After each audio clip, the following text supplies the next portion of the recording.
All right, go ahead. Hi, this is George Teague. And before I say anything more, I need you to hit that like and subscribe button on the YouTube channel. We do appreciate you guys for doing that. And man, we got an amazing lineup. Yes, we have some special guests today. Luke and Ed are going to be on talking with me and JT about the Pac-12 and what's going on there with them. Is this really a good thing about all this alignment, man? How's it going to affect the playoff scope with a 12-team playoff scenario that's supposed to happen next year? Man, so much excitement today. Teague starts right now.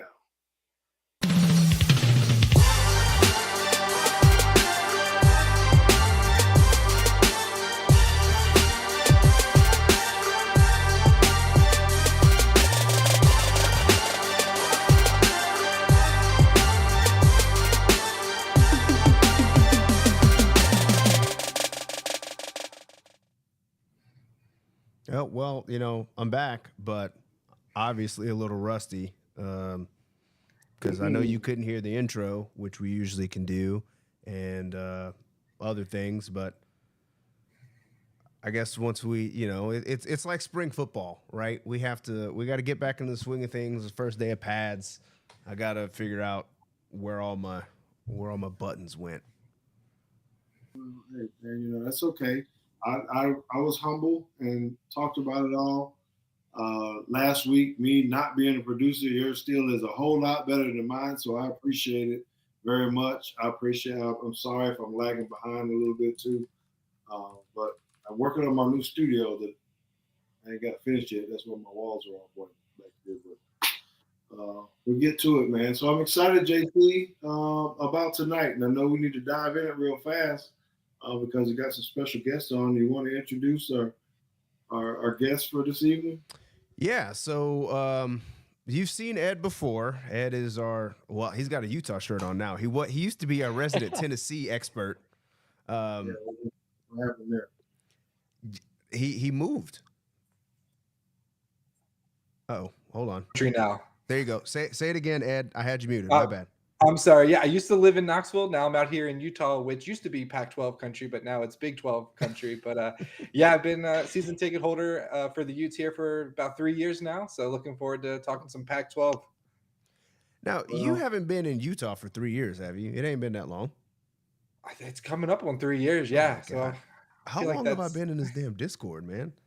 I don't know, but Ed, you didn't really get a chance to know me that well last time. But since you're a returning guest, I can put my joke in on you now because I'm trying to figure out what's going on with your room back there. Maybe it's a Utah thing. You just got the one low TV and the one brown couch. I feel like you're in a straight jacket or something. my wife got the nice office upstairs. I've been relegated down here to the basement, so this is about as good as it gets. Okay. And we also have Luke. Luke is our resident our Oregon fan. I thought, based on his background, that he's actually just the equipment manager at Oregon because he's got every shoe, seems like, known to man. He's got 2 helmets. I mean, he's even got some PhD gear back. Tell me, how did you acquire all of this Oregon paraphernalia? So I went there for college, and University of Oregon does a surplus sale, athletic department surplus sale every year. So they sell helmets, cleats, shoes. So I always would fly out when I'm not a student, since I graduated in 21, and go there and load up on gear. Nice. Well, I hope you got a deal on that. And I'm sorry if you hear an echo. I hear an echo. Does anybody else hear that? Or is it just me? No, it's cool, Maya. Good. Oh, you know what it is? I have the YouTube video playing in the background.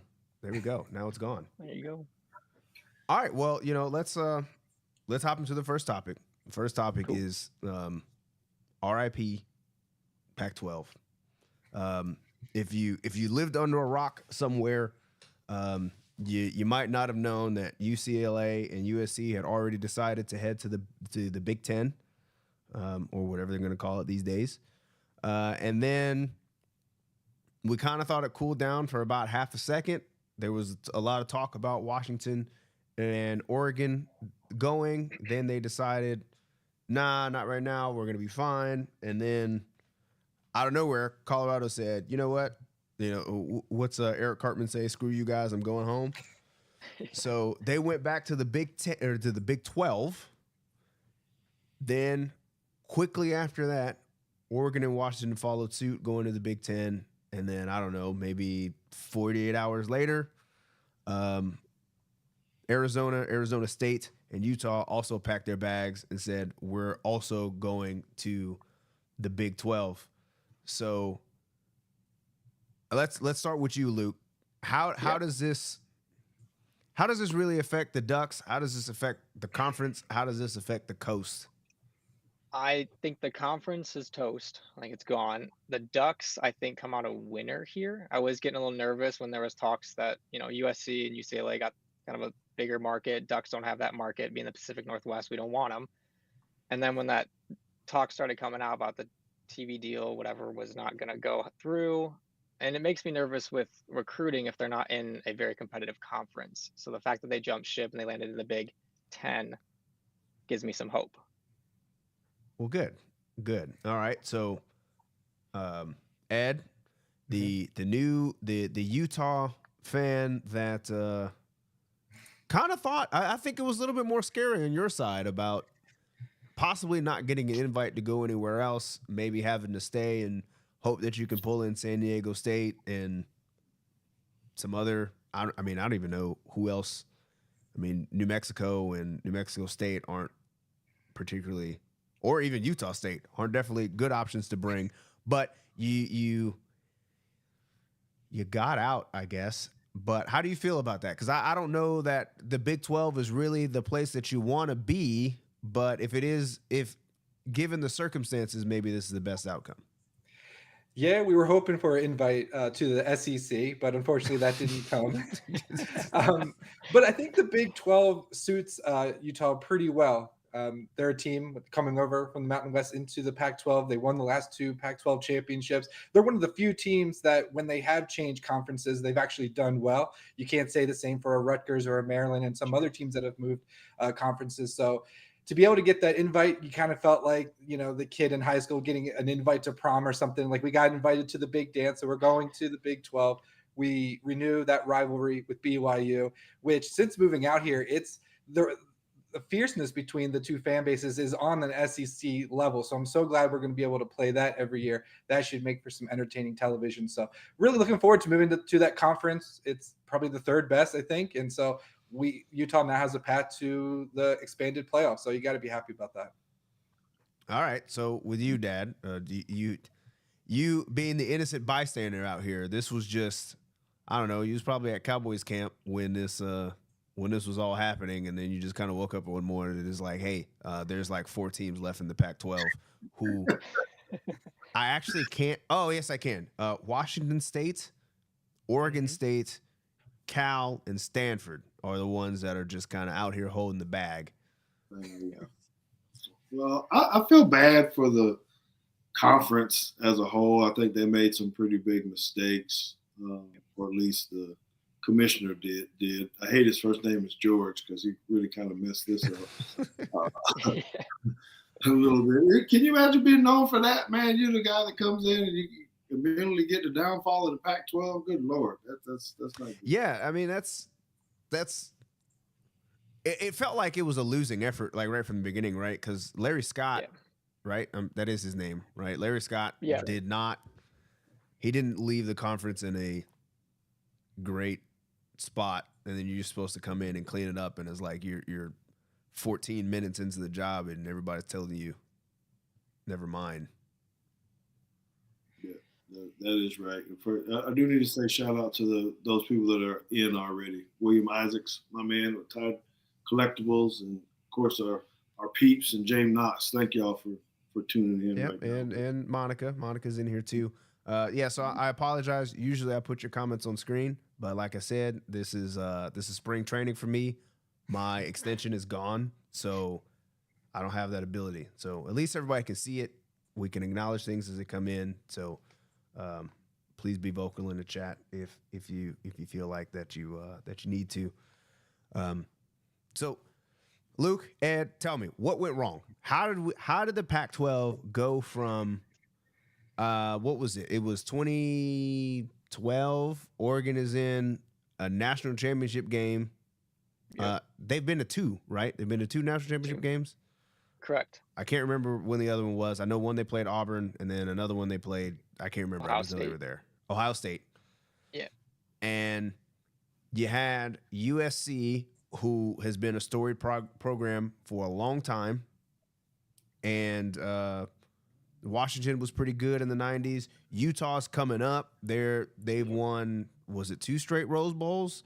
Yeah. No, lost Or- 2 Rose yeah. Bowls, but won 2 Pac-12 championships. 2 Pac-12 championships, then followed up with 2 Rose Bowl losses, but 2 Rose Bowl appearances nonetheless. And then they go, they start making some noise. They go down to Florida and should have won a game, and they didn't, but that's fine, whatever.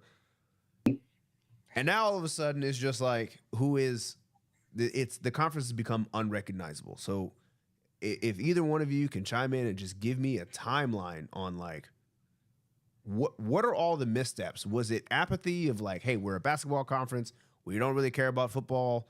Is it the coast in general that is, the Rams are coming back, so we just kind of care about the Rams and the Raiders and the Chargers, but we really don't give a damn because USC is not good right now until Caleb Williams came back. So what happened? Yeah, I guess I can, Luke, and you can chime in if I leave anything Cool. out, but I think All right.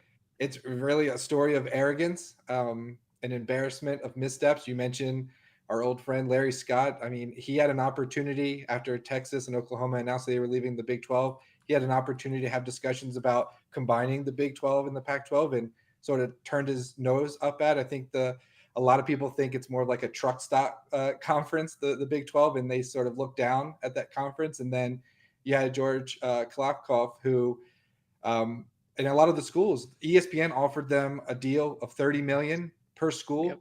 And the schools told him that's not good enough. And then really it's USC and UCLA who have blood on their hands because they were the first to go. And then it was just domino effect from there. So in a nutshell, that's from my perspective, that's what happened. But Luke, did I leave anything out? No, spot on. Yeah. It's just they balked at that TV deal thinking we'll pass on it, get some more money. And then it just shot them in the foot because then everyone just left. So then let me ask this, because you say, UCLA and USC have blood on their hands, Right. but OU and Texas did the same thing. And that conference did not fall apart. They stood together and they said, hey, this is what it is. We got our deal. We know what we are. We're going to do this. And then we can go expand if we want to. I mean, that's how BYU gets in. That's how Cincinnati gets in. That's how UCF gets in, and Houston. And they're like, look, we're good with this. So why was there such an eagerness by all the rest of the schools to be like, well, if they're gone, we're gone? I think it goes back to that word arrogance. I think the Pac-12, they weren't really looking at other schools to come in because they're like, oh, they can't match up with a Stanford on an academic level. Even Arizona State, once known as a party school, is really upping their level of academics. So you have the sporting side as well as the academics of the Pac-12. And so they weren't willing to bring in, say, a Houston or a BYU. They want to keep a certain standard. And I think ultimately that was their downfall. First of all, you said Arizona State, once known as a party school. Hey, so one thing I gotta add, just to add to the anomaly that is Ed, the Mr. I worked for Tennessee in the marketing department. So I'm loyal to the Vols, I'm moving to Utah, and I'm a 3-year season ticket holder to, oh, by the way, I'm an Arizona State graduate. Yes, sir. Yeah, I'm looking at my Arizona State. So that's why I say once known as a party school, but academic, since I do have a degree from there, I got to up that level. So, I do have my eye on the Sun Devils as well, for sure. Well, so let me ask y'all something. I want to get back to the other point. I know how much of it really played into the amount of money that the Pac-12 was making or not making in the TV deals for these guys to jump ship. Was it really about money? Or do you think it was solely about the arrogance, like you said, or was just the money too great somewhere else? I'll chime in first on just what I think as a non-Pac-12 watcher. I think I think it's a little column A and a little column B because I remember just last year trying to watch some Pac-12 football. I think it was Oregon Stanford, and Yep. whatever cameras they had out there made the game Horrible. literally unwatchable. Yeah, it was a joke. It was blurry. The lighting wasn't right. Like you couldn't even tell who had the ball. It looked like I was watching a game from the 1960s in 2022, and it was quite embarrassing. But then I think from there, I think the real misstep from George Kliavkoff was trying to sell them on another streaming deal because they had a streaming deal in the Pac-12 network before that was completely mismanaged, I guess. I don't know if mismanaged is the word or misled, or I'll let you guys give some more insight on that, but it fell apart. It was nothing like the Big Ten network or even the ACC network or the SEC network or even the Longhorn network for that matter. Like it was something that they were pitched into thinking, hey, we're going to get all these subscribers and this is how you're going to get your money once we get to a certain threshold. And the Pac-12 pitched the schools with, we can get you this Apple TV deal, and once we get to a certain number of subscribers, it's going to get you over the 30 million mark, and it's going to be great. And I think all the schools were kind of like, yeah, fool me once, shame on me, fool me twice. We're not doing a streaming deal again. Yeah. But it's kind of like putting the cart before the horse because you had a actual cable deal in front of you that you said no to. So anybody want to fill in and add kind of some color commentary on that? Yeah, I'll jump in. So Yeah, go ahead. just the broadcast deals in the past, I feel like it was just quality wasn't there. The times were horrible. They tried to do the whole Pac-12 after dark. No one's staying up to watch Oregon State versus Cal at what 10:30 Eastern kickoff, maybe 11:30 p.m. Eastern kickoff, and no one's staying up to watch that. So it's just a domino effect of just poor decisions. It was so hard to watch the past couple of years, and when I was there, it was great, and then you can slowly see the downfall, and ultimately, this is what happens. Yeah, and Luke, if I'm not mistaken, I think with the Pac-12 network, they wanted to produce that in-house, whereas I think with like the Longhorn network, ESPN helps them with that. Maybe the other conferences have major networks helping produce. That's why it looks so much better. Backing. Yep. And so, I think that was the Pac-12's issue, why the quality was poor, why they didn't have that backing behind them to sell ads. You know, if an advertiser drops out, they don't have a big sales force to go out and get a new advertiser to come in. So they just try to do it themselves, and you know, don't know the first thing about it. That's a good call out, is that they were trying to do it themselves, because I remember I should have pulled the quote. I should have been more prepared. Sorry, audience. But there was a quote that Larry Scott had that was basically alluding to him being like the next big TV executive because of this Pac-12 network that they were going to do, and he was going to be the head of it, and the conference was going to run it, and all that kind of stuff. Obviously, that didn't go the way that it was supposed to go, which is unfortunate, especially since now we've got schools all over the place in these different conferences. So there's a couple more things that we need to hit with the Pac-12 is first, let's talk about the Rose Bowl. So this is just, again, me as the Pac-12 outsider. You're talking about arrogance.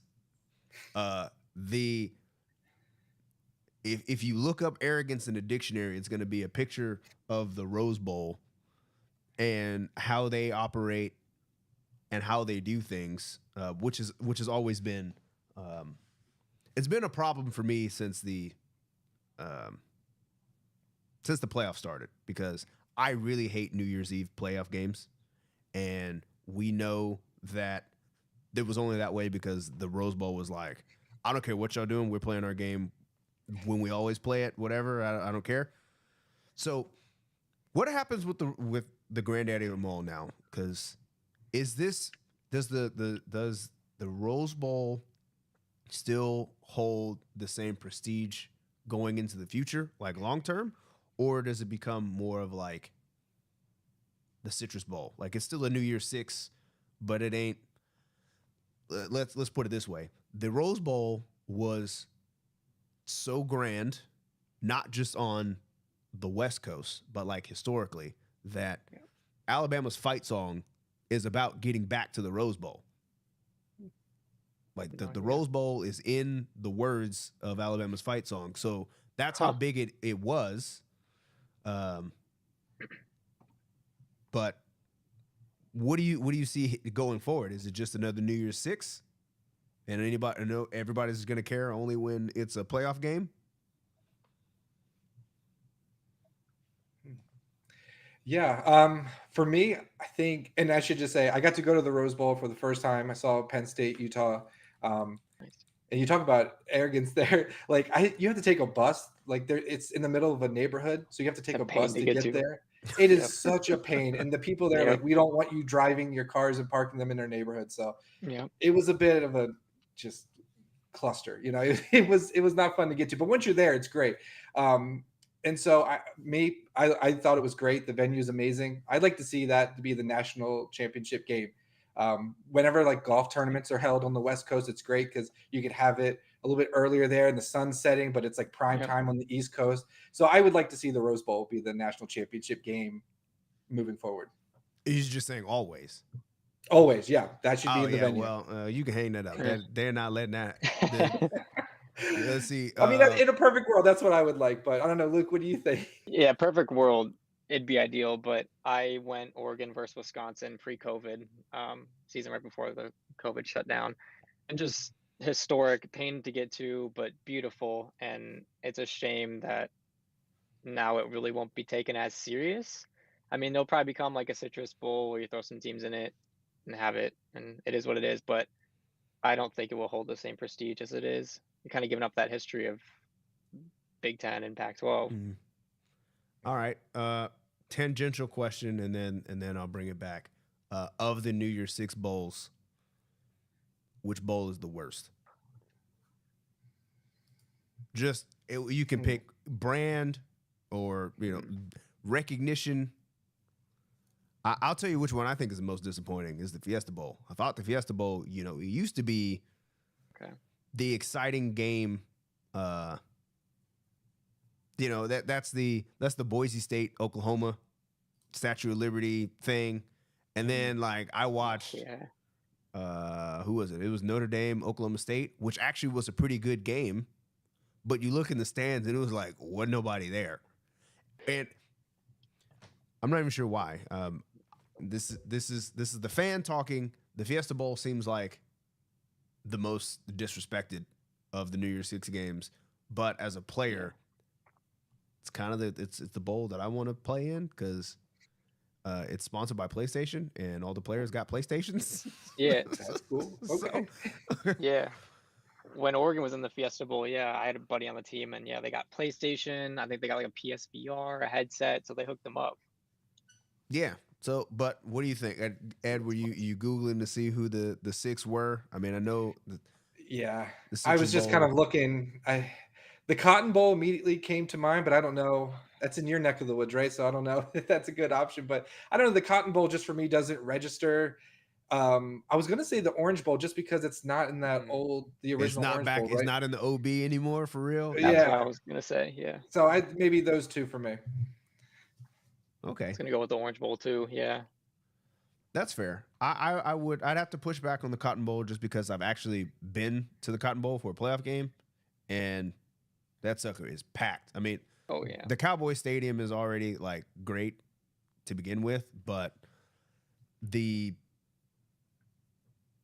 being in that stadium and there's that many people in there, even I think the Big 12 championship is played there now. You just get so many people in there in a domed area. It's loud. It's a great atmosphere. But okay, we got about 5 minutes to talk about the future of the playoffs. So as I alluded to before, the playoffs are expanding to 12 teams. It was supposed to be the 6 highest rated conference champions, and they did that on purpose. And James Knox has a question. I will get to it, James Knox. I'm sorry. Just give me 1 second. They did it on purpose to take the Power 5 champions plus one Group of 5 champion. And the Power 5 now is absolutely a Power 4. 100%. So with the SEC being the conference that it is and the Big 12, not the Big 12, the Big 10, I really need one of them to rebrand. Yeah, 10 and 12 don't make any sense. No. Yeah, well, look, I've always said if you got a number in your conference, you're doing it wrong. Yeah. In this day and age, you're doing it wrong. You just need to you got to get rid of the numbers. True. With those two conferences being as big as they are and with all the brands that they have, you know they're going to be trying to push for more at-larges, fewer automatic bids. So my first question is, do you think that regardless of Cal and Stanford's actual football play, let's say they actually got good again, do you think like it's just now impossible for them? Are they always going to be in the outside looking in now? Or do you think they can position themselves to be more of a Notre Dame kind of school? What do you think? It's got to be the Notre Dame way because there's no way they get in elsewhere. What? But do you think they even have the capability of being? Oh, Can Stanford get back to top No. 5 yeah, without no, being I in a think conference? Can they do it the independent way? And that's just a dream now. That's No, all that's hope's over? gone. I think. Yeah. fair Yeah, enough. they're not. Stanford's not going to take in transfers again because the academic level, and Yep. they're unwilling. I mean, they have the money; they could spend and be competitive in NIL, but they've proven they're unwilling to do that. So, unlike Notre Dame, who is willing to do those things, I can't see them replicating Notre Dame's success as an independent school. They're going to be a good group of 5.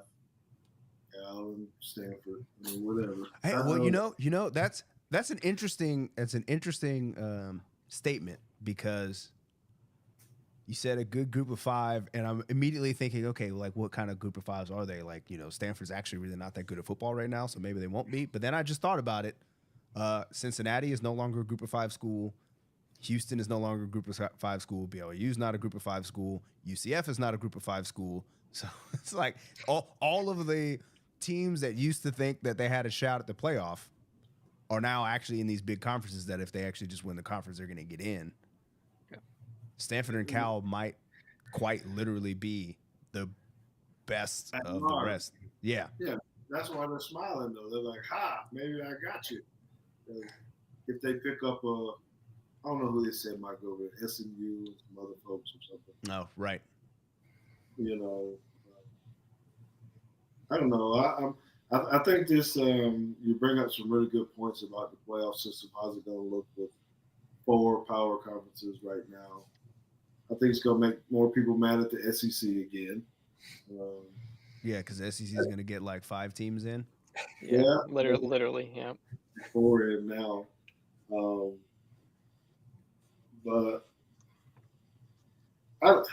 you posed a question that I put on social media, like, is this good for football? Y'all might have talked about it when I was in No, we didn't talk about it. The question I was going to ask though is not, is it good for football? Is it good for the rest of the sports? college sports. Yeah. No, it's good for football, but I don't know if it's good for everything else because you're leaving a lot of people out. A lot of other sports. It's going to cost them a lot of money to travel. Yep. There's been pushback by the Oregon softball team, women's softball team, has a lot of pushback on their social media platforms saying that they picked Oregon because they wanted to be close to home so their parents can go to the games. If they need to go home on a short notice, they can do that. But now I don't know how you're going to juggle school with having to travel, like I'd said, Maryland, Rutgers. It's going to be a nightmare for those smaller sports. Whereas football, it's just you go, fly in the day before, fly out that night, easy. You go back for class, so you play a weekend game. Mm-hmm. I don't know how these other sports are going to survive.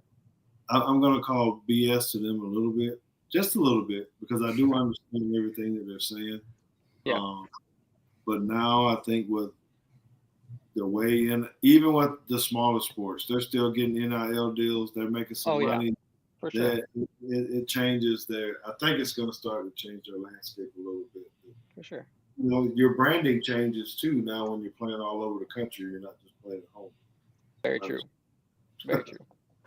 All right. Well, let's get to this question real quick from James Knox. He said, these events sound more horrible, but it makes so much sense. Did the Pac-12 go after the Big 12 when it was most vulnerable? I think they tried, but I don't think they had a good. I don't know if they had a good pitch because they had a chance. From what I've heard, Oklahoma and Texas were like 12 hours from signing the papers to leave the Big 12 to go to the Pac-12. I can't remember what happened there. So maybe if you two remember what the fall apart was there, that'd be good to share. Yeah, I think there were some discussions with Texas and Oklahoma wanting to come to the Pac-12. I'm not sure if the Longhorn Network had something to do. Maybe that's why the deal fell apart. Of course, it's always having to do with money. But I know pretty credible reporting, the Big 12 commissioner came to the Pac-12 and was like, hey, let's do something. Let's work something out. And at the time, Larry Scott was like, no, not really. Texas Tech doesn't really fit with our brand. Yikes. Yeah. First nail in the coffin right there. There it is. Pretty much. Yeah. So John O says Rose Bowl is part of the expanded playoff. It will host a playoff game each year. Yeah. I mean, that's kind of what I expect from the Citrus Bowl. That doesn't make it. That doesn't make the Citrus Bowl any more important to me, I guess. You know, they're just now they really are just bowl games. That's fine though. That's fine. Okay. Well, any last thoughts on the Pac-12 now that we've read its eulogy, and now you guys have to be fans of different conferences? Yeah, 2 different conferences.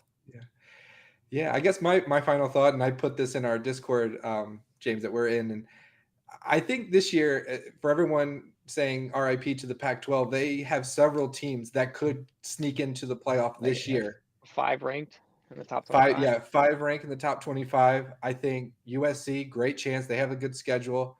Washington, really good chance. Oregon will always be up there. And Utah there, if they can get a healthy quarterback, they have the schedule that they, even with one loss, maybe they get a good look for the playoffs. So keep an eye on the Pac-12 this year. It could be one fun final ride. Yeah, 100% agreed. Hey, anything can happen final year. Yeah, I think one of them might be able to get in, but you can't convince me that USC is going to run the table until Lincoln Riley can figure out how to get Alex Grinch to play real defense. They can play enough defense to get by during the regular season, but until I'm convinced that they can go play Georgia and actually play defense, then I don't see it from USC. I mean, Caleb Williams is good enough, but they lost to Utah twice. Yeah, twice last season. Mm-hmm. Yeah. But usually, just historically, a team 1 through 7, I believe, has typically won the national championship. USC preseason rank is number 6, so they fall right in line with there. And so, and any team outside that top 7 has usually been because they had a good quarterback, a Cam Newton at Auburn or Jameis Winston at Florida State. The best quarterbacks, I think, in the country reside in the Pac-12. So just keep an eye on them. They can make some noise. But I also, the caveat is the Pac-12 usually will eat itself and the teams will all beat each other. Yeah, they'll all beat each other at the end. Yep. But it's going to be a good competition. Yep. And y'all going to be out there mad at Cal and Stanford for beating somebody they wasn't supposed to beat. And then Oregon State's going to look like they're going to run the table, and Oregon State's going to lose to Washington State or something, and it'll be over. And James Knox says, I can see record viewership in years this final season. I think you're right. I think there'll probably be a lot of people trying to make sure they see the last iteration of rivalries for quite a while. Yeah. So as always, I appreciate you guys joining us. I thought it was a great conversation. We'll definitely have you back, especially as Utah is going to take on Florida. That's week 1, right? Yeah, August And- 31st. Yeah, already took off work, so ready to go. Wow. Yeah. So yeah, so I'm gonna keep an eye on that game because I don't think Florida's gonna be very good, but I don't know. We'll see. Oregon still got a shot with Bo Nix, but Bo Nix is kind of like Jekyll and Hyde when he makes you pull your hair out sometimes. You're like, how did he do that? And then when the game's on the line, you're like, yo, where's my guy Bo? I don't know. Such as Auburn though. That's fine. So Don't forget Deion Sanders over at Colorado taking on TCU. So there's a lot of really good games. You know, I'm still. Is Deion gonna make a bowl game? No. You only got to win 6. You don't think he'll win 6? Well, technically, you only really have to win 5. Oh, wow. But Do but they you have- have to be. You got to have high academics to have 5 and make a bowl game. Colorado's supposed to be up there, right? Yeah, they're supposed to be, but I think that's all hype right now. We're gonna see how good his kid is at quarterback. If he can stay healthy, I think he's really talented. How good is Shador for real? Yep. Keep my mouth shut. I'll wait till y'all finish. All right. Well, we're gonna let you guys go. All right. We're gonna transition over to some Alabama football. Thank you guys for joining us. Let me get you with the. I gotta hit you with the applause.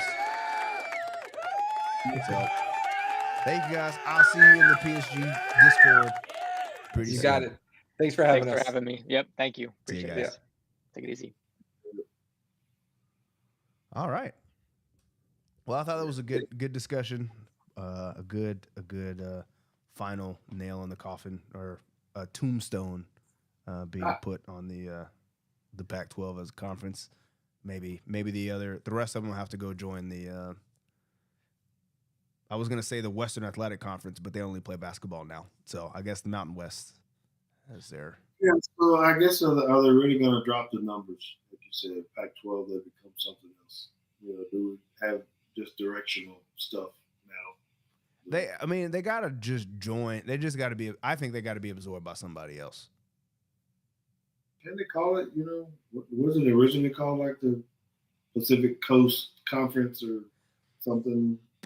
I'm not sure. I do know at one point it was the Pac-8, and then it was the Pac-10, and then they changed it to the Pac-12. So, being the Pacific Coast Conference would just make sense. You know, you have the Atlantic Coast Conference, you got the Pacific Coast Conference, and then the Big Ten needs to change to, I don't know. They can't even call themselves Conference USA. So They have to be the Midwest. Is there Midwest? yeah, there is a Midwest Conference. That's where Drake played basketball. Oh, Oh they gotta no, do that's it up. Missouri Valley. I'm sorry, Missouri Valley. Never mind. So we have to sell the name. You know, yeah, that was a very good conversation. I really did think Luke was sitting in the Oregon I did too. equipment room or something. I saw all that stuff. I was like, what? He said, "Nah, this is my office." So Pretty nice. Pretty nice. Well, okay. Well, I know we got a couple other things we need to hit on too, because the Perry Thompson stuff, man. Flipping. yes, that was a little bit of a shock to me. John, I hope he has some information on that, but I don't know. Maybe that's a sign of good things to come for Auburn. I guess that they're being able to actually flip guys now in state. I mean, that's a big get for them. I didn't realize that he was like the first 5-star player they've had. Oh, I didn't know that. It was like some years, like, you know, they're getting talent, but not 5-star guys. So I read that not too long ago to look back at what article it was. I was like, really? Let's say Bo Nix or somebody maybe. Bo Nix was a 5-star quarterback. Well, I mean, I guess he played as a freshman, so that's probably true. But yeah. This guy's good though, man. I watched some of his film because I didn't really, I really haven't done admitted this on the Bama Standard that haven't watched a lot of the recruitment film. Mhm. People I know they do that part as far as us preparing and getting on a recruiting trail.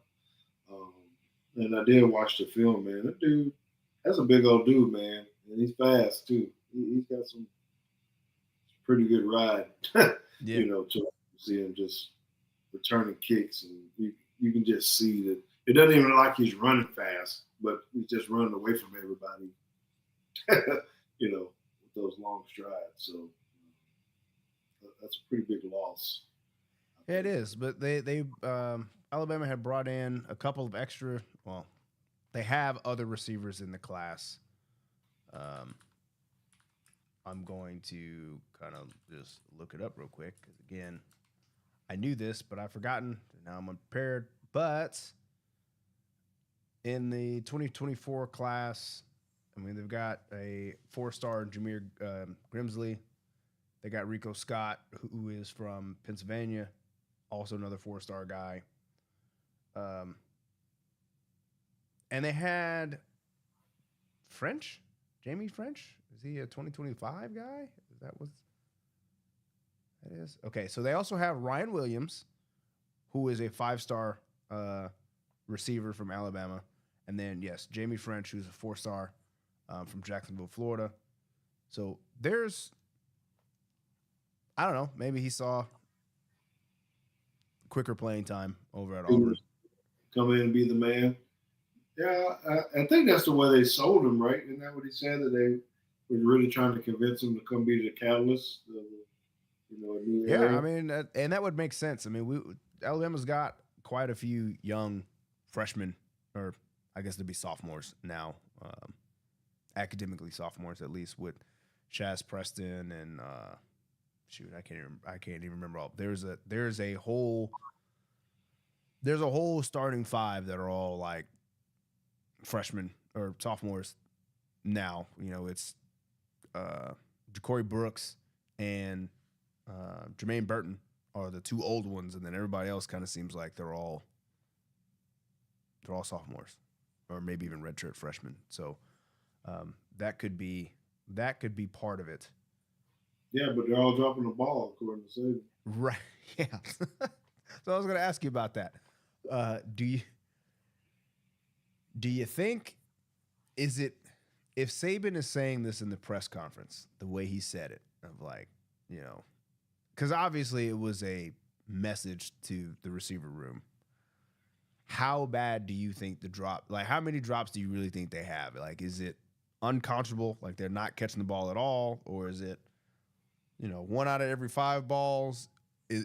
I'm trying to figure out how concerned is Saban. Is this hey, we just have to be better, Saban? This is annoying. This is not to our standard. Or is this like cause for concern? I think my guess would be that it's too much. I think when you get to that level or that standard, the amount of drops should go down. I think you can understand maybe an overthrow is kind of reaching longer, but I'm kind of reading into it that they're hitting their hands and they're dropping. Well, yeah, that's what I thought too, because I thought if it was overthrows and bad balls, there'd be more of like him more saying, again, hey, we got to have a quarterback that's going to take over and lead the team and do this, that, and this other thing. We're still looking, and no, I'm not going to tell you who's the leader in the quarterback room, but to just kind of single out the receivers in general. It kind of seems like he's saying that's that room's problem, not particularly on the quarterbacks. Yes, and I can see that being very frustrating to that if you're, what's a high number of drops in practice by a single individual? I would think if you're, I don't know, maybe we have to put an over under on that. But I think if you drop, I'm gonna say 4. A single individual. Mm-hmm.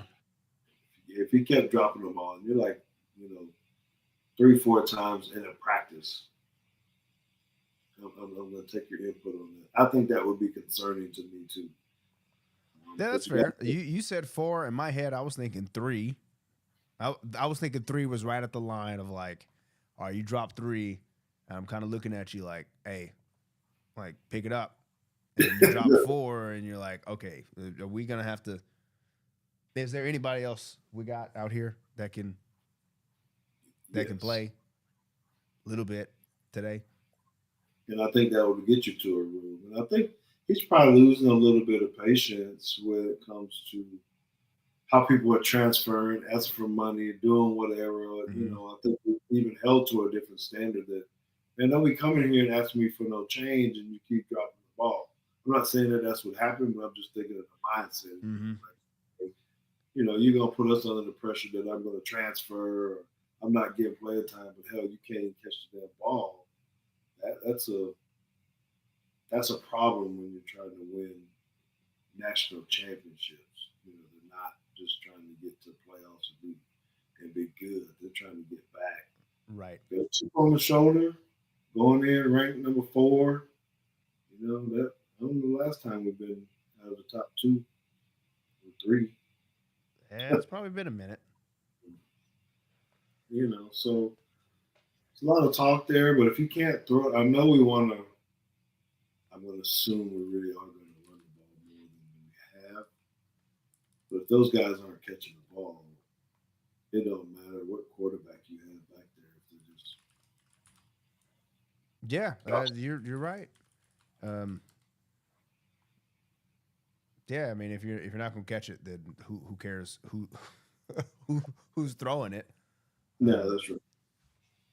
So, speaking of who's throwing it, I have, and I'm trying to find it because I'm trying to find what the odds are.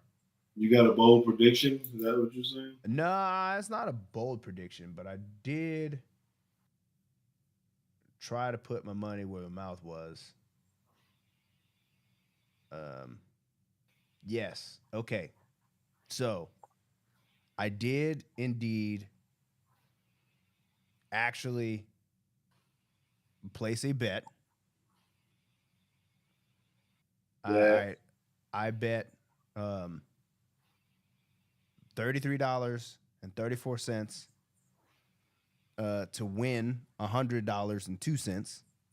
So I got this.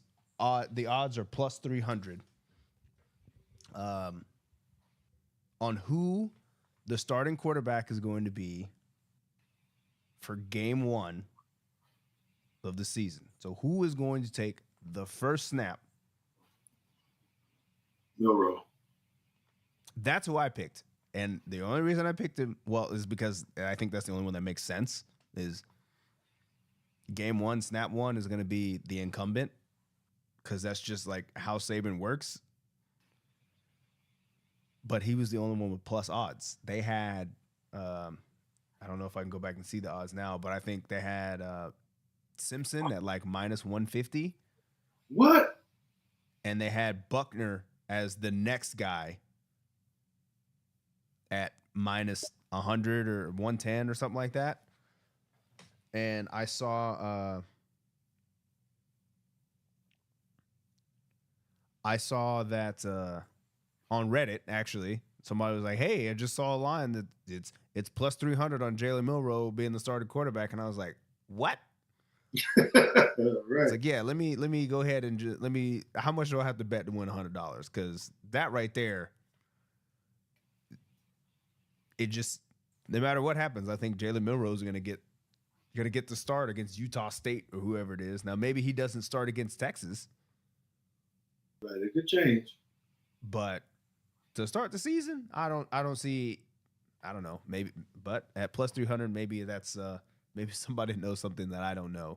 But I felt a little bit better because I read an article of some guys some media people who were at the scrimmage. And Saban said he doesn't really care about the stats or whatnot, all the things. But basically what he said was, of the 3, Milroe still looked the best. He won't say that he looked great, but of the 3, Milroe still was, in his eyes, the better looking quarterback, followed by Ty Simpson. And then he said, in his words, Tyler Buckner looked bad enough to where he don't have a shot, which is exactly what I said when he transferred in. And I was like, there is no chance. Maybe I need to go find the episode when I said this. When I said there's no chance that Tyler Buckner is going to be the starting quarterback. You did say that because I said he was going to be the starting quarterback eventually, but he doesn't make that move. He doesn't leave a starting job at Notre Dame to come to Bama and sit the bench. That's bad business. Yeah, it might be bad business, but I feel like they didn't tell him to, because this is, like I said, I watched the press conference with Tommy Rees, and they were talking about, and they were asking him, like, how long did it take you to learn Nick Saban's offense? And he was like, I'm still learning. I'm still trying to put my own spin on it, those kind of things. And I remember Bill O'Brien went on his exit interview. I guess it was not exit interview, but it was when he got to the Patriots. Bill O'Brien was saying, hey, year one, I was trying to learn the offense, and year two was kind of when I really started feeling like I knew what was going on in the offense. I had to do a lot of studying and whatnot. And that's when I was like, all right, so Tyler Buckner probably thinks that because his OC is leaving that he's just going to come in and he's going to, like, have a leg up because he knows Tommy Rees's offense. And I was like, I feel like somebody didn't tell him that this is not Tommy Rees's offense, that Tommy Rees gets to call plays. Yeah. So do you think, how will this affect, say he doesn't start Tyler Buckner and he wants to transfer out, will he get hit with this new transfer rule that he won't be able to just bolt without a penalty? He absolutely would get hit with this. And I'm glad you also brought this up, because now I get to tell a little bit of a story about how the NCAA has done a player wrong, I think, when it comes to the transfer rule. So, this, I can't remember what his name is, and somebody will have to fact check me. Let me make sure I'm not missing any comments, because I got. Okay. There was a guy who he goes to college in 2022 or in 2020, right? And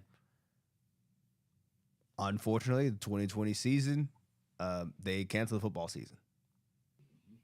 Or maybe he was there in 2019. Regardless, he ends up transferring out of that school because they were not playing football in 2020. So the 2021 season comes around, and he's at a different school, getting ready to play football. Before the season, they fold the football program. Dang. So he transfers again to somewhere else, just anywhere that'll take him that he can play football.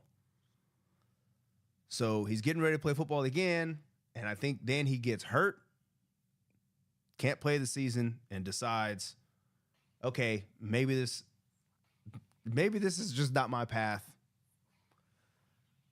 He rehabs over the offseason, and he decides, I'm just going to transfer to whatever the local college is, not local, whatever football school is that is closest to where I came from. I just be close to family, because I went to one school I wanted to go to, they canceled football. I went to another school, they folded the whole program. I get hurt, and I'm all the way across the country. I'm just going to go home. So at least I can try to play one more time.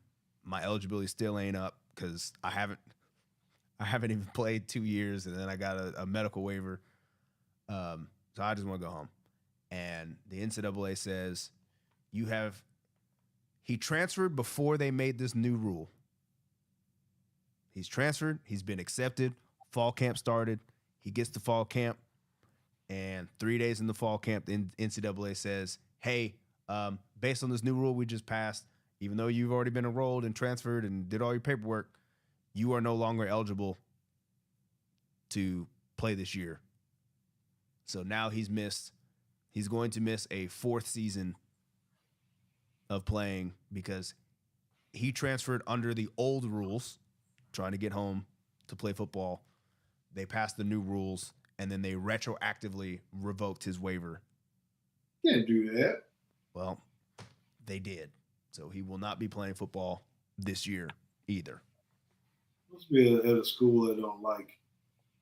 Yeah, I have to go back and figure out who it was and where he was.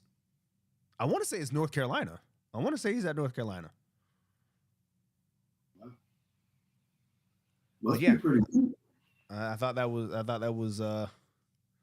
Yeah, I know some people are like the new. You only get to transfer one time rule. The second time it's got to be extenuating circumstances. But I would say this kid's journey definitely matches the extenuating circumstances, Yeah. and the fact that he transferred before this rule was in place. Yeah, I don't know how they can do the retroactive because he didn't like he knew what was coming down the chute probably anyway. You know, Right. like I got if I'm going to transfer before they make this rule. I doubt that was actually in play. But that kind of sucks. Feel bad for the kid. Shit, he could have went to the military or something by now and been back. Yeah, I mean, if you're gonna spend 4 years just trying to find a place to play football, and So does he still have 4 years of eligibility? I think he probably has 3. I don't know if he got a medical for the injury or whatever, but he's got enough. He's got enough years. You know, it's not just one. I know he's got multiple years. They got an automatic year in 2019, 2020 anyway, right? Yeah, They give you like a you get a makeup year. That they basically said that year don't count. You can play another year if you want to. man, wow, he might be playing until he's 32. Well, no, there's some guys out here that's on. There's another guy that's on his 8th season of college football It's time to go, man. You're like, because he had 2 knee injuries and then the COVID year and then he got redshirted. I think it was 2 knee injuries and he both got medical waivers for. Then COVID happened and then he got redshirted. So he got basically 4 years of school. Now he's in grad school about working on his. should be working on his doctorate by Yeah, now. I know. And say, hey, I still got 4 years of eligibility left to play. So he's gonna be like 28. He's probably my age when he's gonna be done. Mm-hmm. What's Luke saying down here? So you got to transfer to Miami. You talk about Miami. Come on, man. Miami Hurricanes take anybody. Shoot. Luke says Oregon had a tight end transfer to Miami who has been in college since 2017. Good Lord. Yeah, that's a long time, boss. But they're not going to win down there either. I don't think. Not yet. I don't know if crystal ball is the answer. We'll see. But we're going to see. We didn't even talk about what's going to happen with the ACC. Because I think they're next. They're going to have them. Yeah, well, I guess we got 2 minutes. They had a chance to pick up Cal and Stanford, and then like 12 of the 14 schools is like, nah. Mm-hmm. Luke says the Miami won't. Cristobal is a good recruiter, but a horrible coach in his opinion. And of course he's a Ducks fan, so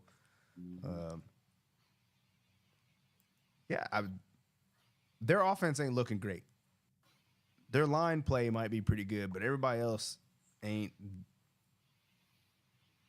I think Clemson and Florida State are going to jump ship. I don't know which one yet or where they're going to go. Well, Florida State is definitely trying. Florida State's going to go. Clemson might come on over.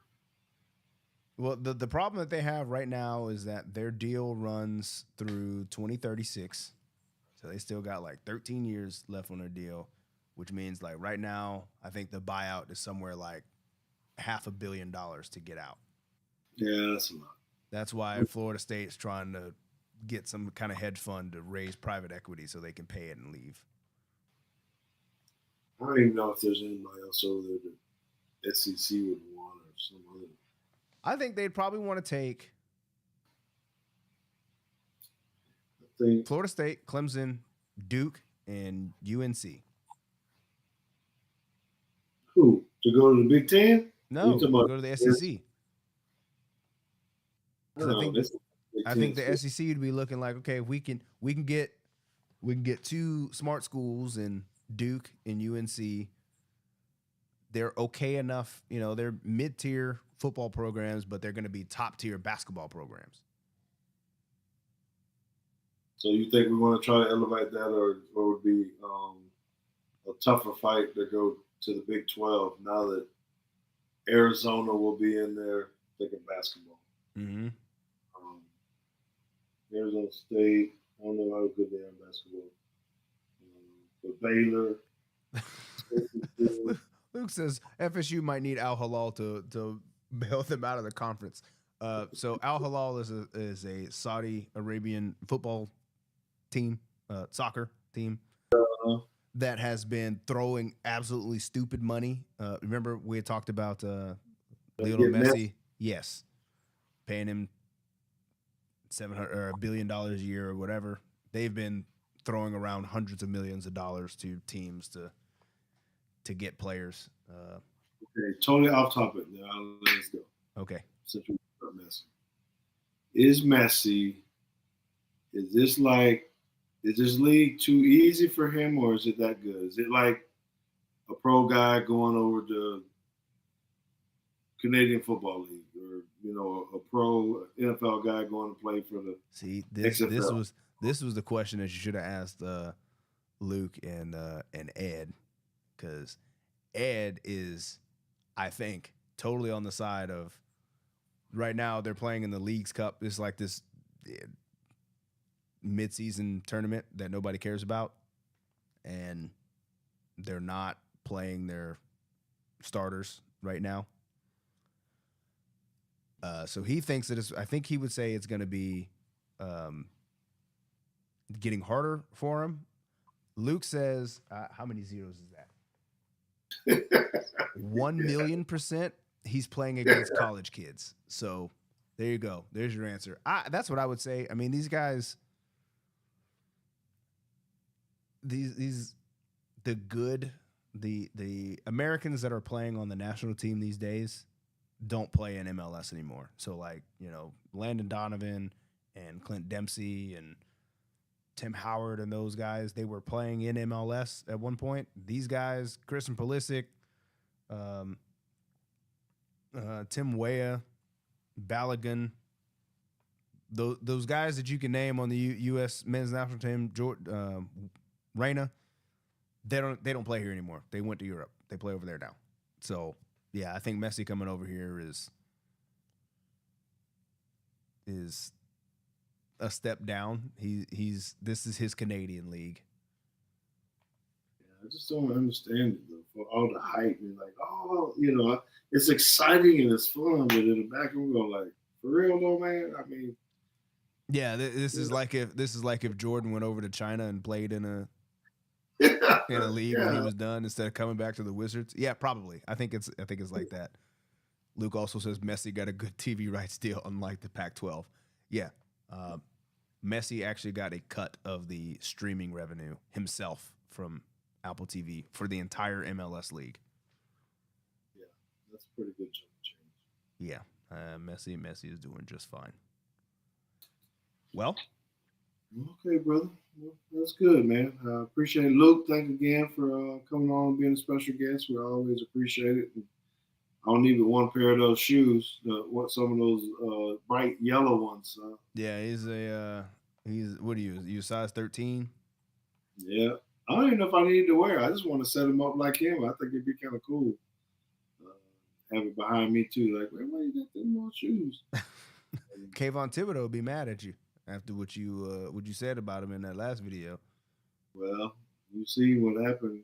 I don't know. He came into his own a little bit this past year. Yeah. We'll see what it look like this year. But anyway, man, we do appreciate it. I appreciate you too, JT. I know you got football. You got a big scrimmage tomorrow. You got to get ready for. That's what's messing with your producer skills. You're in that playbook a little bit too much. Yeah. Now I got different problems to solve. It's been fun, but it's just how offensive coordinators are, and especially when you got a run game coordinator too. It's like you trying to get the basics in. Hey, let's just give me some 3x1, give me some 2x2, and it's like day 4, and they're motioning. They got 2 tight ends. They got a wing. They motioning all over the place. They motioning the trips into the boundary. Spots. Yes. Everything's going on unbalanced. Can we just line up play football, please? Cut all these motions out. Yeah. So now I'm sitting here like, okay, they come out in 2x2, and we call the strength to the field because that's where all the space is, and then they motion the trips into the boundary, and I don't want to run my nickel all the way across the field because they're just gonna snap the ball as we're doing that, and we're gonna be misaligned. So we're just bumping everybody over, but then I don't want my will linebacker having to carry somebody deep. It's just like, all right, I got to figure out what we're gonna do about this. That's just the problem we're gonna have until we get some film on somebody who actually does that. That's right.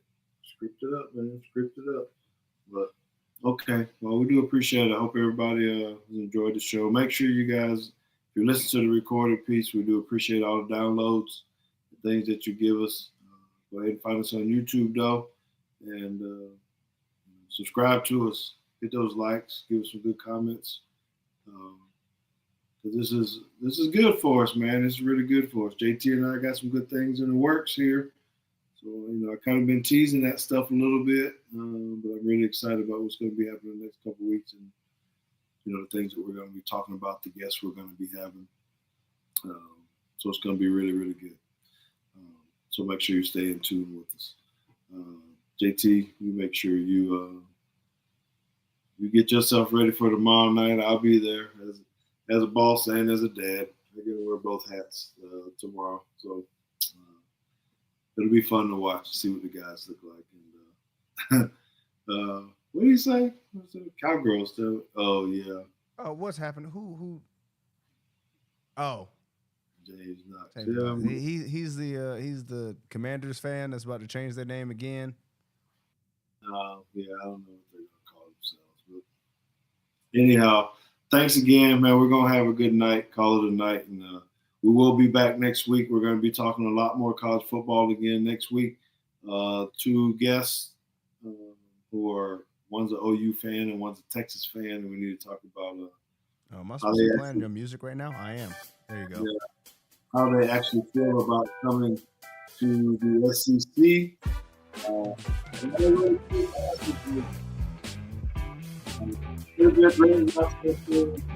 This is Teague. I'm George. He's JT. We're going to see you next week, same time, same place, right here.